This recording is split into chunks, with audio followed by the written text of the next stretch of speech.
So hello mga ka-chillax, medyo nagkaroon tayo ng konting audio difficulty. So i-voice over natin itong umpisa.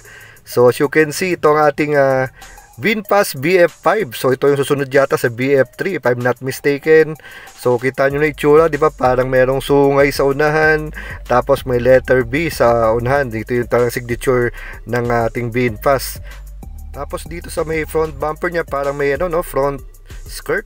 So ito yung ating parang headlight nandito. Kung katabi rin niya yung yung signal light. So yun ang bangis ng dating, no? Parang very aggressive, parang galit yung unahan nito. Then ang kanyang sukat ng gulong naman nito ay 205/50 R17. Yun. Hindi pa bali power na ba tong side mirror natin, ma'am? Sa side mirror natin, sir, hindi pa po siya naka-power folded mirrors po. Dito naman, sir, yung ground clearance natin is nasa 168 po. Parang mataas-taas din, no? Yes po, sir. Hindi siya mababang. Tama po. Kahit na maliit siyang sasakyan. Tapos ang kanyang hindi yung usual na... Ito pa, ma'am, may full EV pa? Full EV na? Full electric pa rin po tayo, sir. So ito may pa, ma'am, no? Door handle. Usual, meron pa siyang Sharks pin antenna. Tapos dito sa likod, meron siyang defogger, may third brake lamp, merong rear wiper. At ito, ma'am, umiilaw naman to, itong design na to. Opo, sir. 360 degrees camera. Wala po siyang 360 camera, sir, pero meron tayong rear camera po. Rear camera. Tapos meron siyang sensor. Yes po, 4 sensors for the rear side. Sa rear side. Dito, ma'am, sa pinakailalim, umiilaw ba to o reflector lang to? Umiilaw siya, sir. Umiilaw din to? Apo. Tailgate, sir, naka-manual pa rin po siya. May pinipindot dyan, no? May pinipindot, sir, pero manual pa rin natin siya itataas po. Ganun din pag binababa? Pag ibababa, sir, manual pa rin po. Ito naman, ma'am, ay foldable. Foldable siya, sir, sa trunk natin po. Pagka etong second row naka-sit down, nasa 900 liter yung capacity ng trunk. Pero kapag naka-sit up po, is nasa 260 liter po. So, again, nasa 5-seaters lang po to. 5-seaters. Ito pala, sir, ay smart entry na rin po. Ayan, smart entry. So, may alarm syempre, no? May alarm, sir. And then, may key pa rin po tayo na kailangan na ipasok. So, ma'am, ano pa nga pala mga basic specs nito? Top speed, range? Sa top speed natin, sir, is nasa 135 po. And then, yung maximum power niya is 100 po. And then, yung sa range na kilometer per 1 full charge is nasa 326 kilometer. 326? Yes, sir. Malayo-layo rin yun, ha? Sobra, sir. Kayang-kaya siya ng from here going sa south. Oo nga, no? Kahit na maliit na sasakyan na. From Manila to south. Okay. Sige, ma'am. Sa loob naman tayo, ma'am. Ano ba makikita sa loob?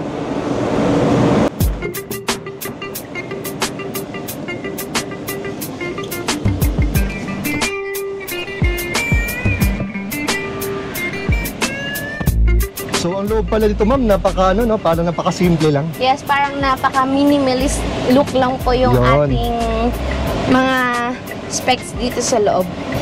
So, usual pa rin sa steering wheel, dito yung mga pindutan, no, para sa mga monitor.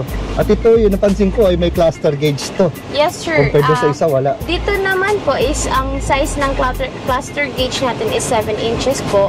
While the infotainment natin, sir, is 8 inches. Ayan.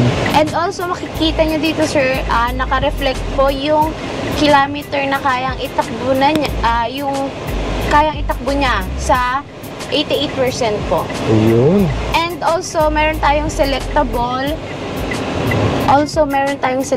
drive modes. 2 drive modes, the Eco and the Sports. Ayan. For the AC, here lang po. And then, heating and cooling. Dito. Ma'am, paano i-start tong ating sasakyan? So, si VF5 po is naka-push start button. Just press the brake and then power on. At kung mapapansin nyo, sir, yung shift knob natin is naka-rotary po siya or parang dial mode. Tatlo lang po ang nandito which is reverse, neutral, and drive. And then meron tayong 12 volts power outlet po, USB type. And then, handbrake. Handbrake. Okay. Yes po. So ano pa rin to? Parang traditional ano, no? Traditional, sir. Yung dating niya. Parang ilang ko nakita ng full EV na ano, di ganito pa. The handbrake. Di handbrake pa. Okay. Dito naman, sir, meron tayo dito hazard. And then yung sa door lock, central lock. Aircon. Yung aircon vents niya, no? Yes po. Ayan, dalawa kay passenger and isa kay driver. So yung kanyang mga ano ganito, wala pa ilaw? Wala pa po tayong mirror and lights. Simple pa. Very simple and minimalist lang. Yung ilaw natin. So ito parang ano ma'am, no? Hard plastic pa? Hard plastic, sir. Yung nandito. Airbag nito ma'am? Sa airbags po ni VF5, we have 6 airbags. 6 airbags, oh, marami. Meron tayong front and passenger airbags, side airbags, and curtain airbags. Another one is safety features natin.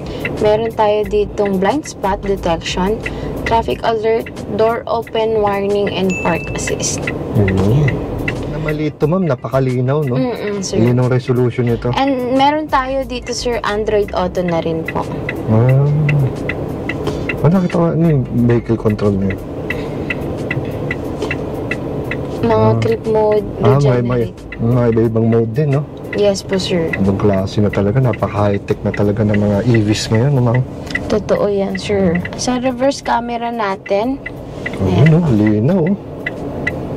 Pwede mo siyang i-mute or i-unmute. And then,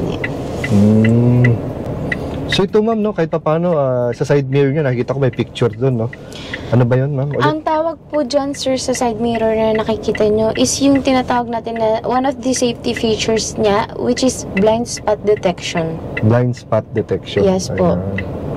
So, automatic po siya naiilaw or magtutunog kapag mayroong mga vehicles like motorcycle na nasa blind spot area ng ating kotse po. Nice. So yun ma'am, ano ba ang ating warranty dito sa ating... For our warranty po ni VF5, sa vehicle warranty, we have 7 years or 160 kilometers. Sa battery warranty naman po natin is 8 years or 200 kilometers po. Whichever comes first yun. Ayun. So, ang pinakaantay lang lahat, ma'am, magkanong SRP natin? The SRP of VF, 1,191,000. Saan mga previous nito, ma'am? The same with VF7 po. Once we release the unit, we are giving free mounted wall charger and free installation, tire repair kits, and also mattings. Nice. Saan pwedeng ma'am i-waste para madaling makita itong ating... Again, we are located here at K1 Prestige Bay Center, Bradco Avenue, Asiana, Parañaque City. Just look for VinFast sa ground floor. Naka-display na po lahat ng mga units namin doon. Ayun. So again ma'am, maraming salamat sa pagpapaunlak sa ating mga kachilaks. Till my next visit, ma'am. Thank you, Sir Well. Thank you, mga kachilaks. Ayun, mga kachilaks. So si ma'am muna yung magbababa nito. Hello. Malapit to si ma'am, marunong. Bihira ako makikita ng ng lady driver. Kapartner ko na babae na nagda-drive. Actually, maganda dito sa building nyo, ma'am, no? May parking, no? Yes po. May parking sa taas.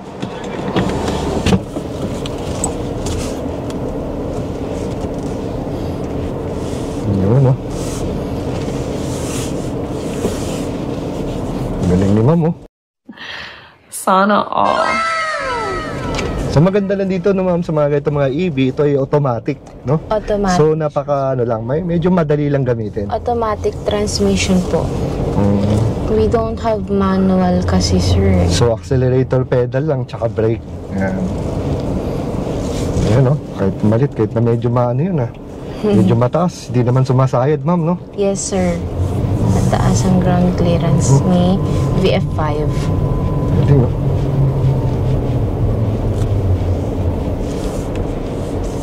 So test ride natin, quick test ride lang. Total, nandito na kasi tayo eh.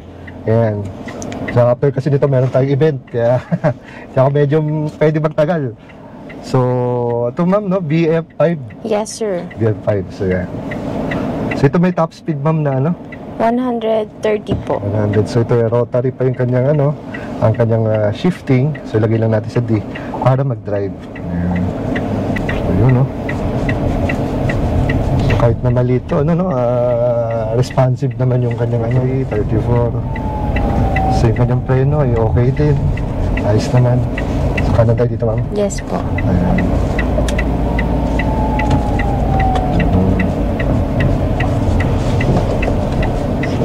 Dito.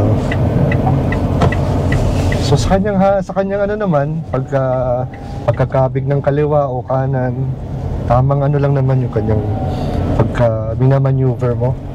Okay lang naman, normal lang. Standard lang. So ano to, ma'am, no? Kahit pa paano, very ideal to sa mga beginner, no? Yes. Kasi ito'y maliit, madaling Opo, sir. i-drive, ang lambot ng manibela. Okay naman ang acceleration, pati ang preno. Ayan. Cruising tayo na, konting tapak lang. Bumabalik agad siya. Ayun. Chillax, oh. So masabi ko lang dito, saktong-sakto sa mga ano to, mga beginners. New Kasi- buyer. O new buyer, no? New car buyer po. Pwede sa kanila to. Tsaka maganda dito, kahit pa paano affordable. So yun. So napaka-cute nitong ano, ma'am, no? Yes, sir. Itong sasakyan natin, napaka-cute. Hindi, ang maganda dito kasi medyo maliliit na sasakyan. Madaling i-park, madaling isingit, no? Opo, sir. Parang ang nakawigo ka nga, ika. Wigo, oo, parang pinakamalapit na ano natin dito is Wigo. Tsaka maganda rito sa location nyo, no? Maganda mag-test ride. Totoo yan, sir. Kasi maluwag eh. Opo. So- Here, nasa Asiana area po tayo. Yan. So mamamaximize nila yung pagdadrive. Kasi meron mga ibang lugar medyo traffic, masikip. Parang hindi ka masyadong mag-ano dito, mag-aalilangan eh. Opo. Masabit ka o ano. O tsaka dito umaandar ka talaga. Kasi pag medyo sa ibang lugar, medyo, medyo traffic. Kamusta, sir, ang braking system ni BF5? Yun, very ano naman siya, makapit agad. Konting preno lang.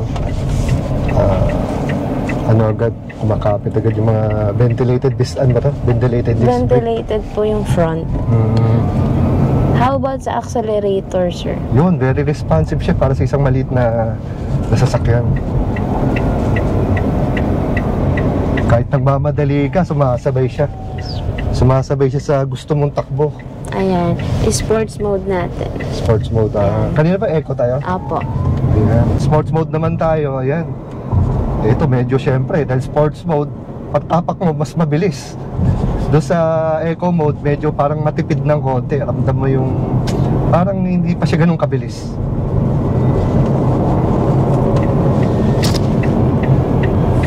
Ganda nung sasakyan na to, Hindi ka nga, kahit na maliit siya, matulin, no? Tama, yun yung term na matulin. Hindi ka hirap parang hindi hirap sa arangkada. Yun din ang isang advantage ng ng EV, kasi nga wala na siyang binaburn. So nagkakatalo na talaga torque niya. Opo. At saka kung mapapansin nyo po, walang maingay na makina. Yun, tahimik, no? Napaka parang marinig mo lang dito, parang huni, no? No po, sir. Huni ng motor ng electric. Iba yung tunog ng huni ng motor na electric kaysa doon sa Electric mismo. doon sa gasoline powered engines. Ayos, ang luwag nakakapanibago mag-test ride dito, luwag. Nakakatuwa. Ito at least kahit paano makita natin yung pag-akyat nito. Ako, grabe to, hindi mo na kailangan mag-Baguio. Parang na to parang Baguio. Pinadating dito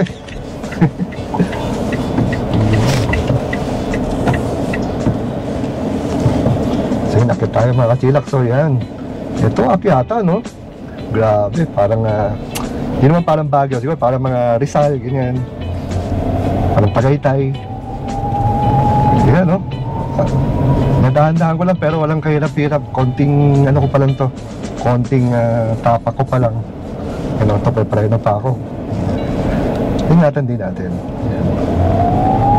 Ayan, no? Siyempre alalay tayo, hindi natin ito eh. Makikitest ride lang tayo dito. Ayun, nasisiw mga ka-chillax. Ayan. Sila ito yung service ngayon mga ka-chillax. Oh. Ayan, sa ating chillax mo. Ayan. Yan, kaya kung ako sa inyo mga ka-chillax, no, bisita na kayo dito sa VinFast, dito sa Asiana. Dahil talaga matutuwa kayo, hindi lang itong pwede test ride, no ma'am? Medyo marami rin sila unit, parang 3, no? Pero syempre, magpaano muna ka appointment para sigurado. Yes po. Then, pagdating naman sa parking, may dala kayong mga sasakyan, malawak ang parking dito sa taas. At maganda dito, ang luwag nung, kung gusto nyo mag-test ride, nakita nyo naman yung lugar, di ba? So kahit mga 2 ikot kayo, 3 ikot, gamitin nyo yung Eco Sport, ika nga ma-maximize nyo ang inyong pagka-test ride. So ano pa inaantay nyo? Punta na dito, yan. Punta nyo na kagad si ma'am. Hanapin nyo si ma'am.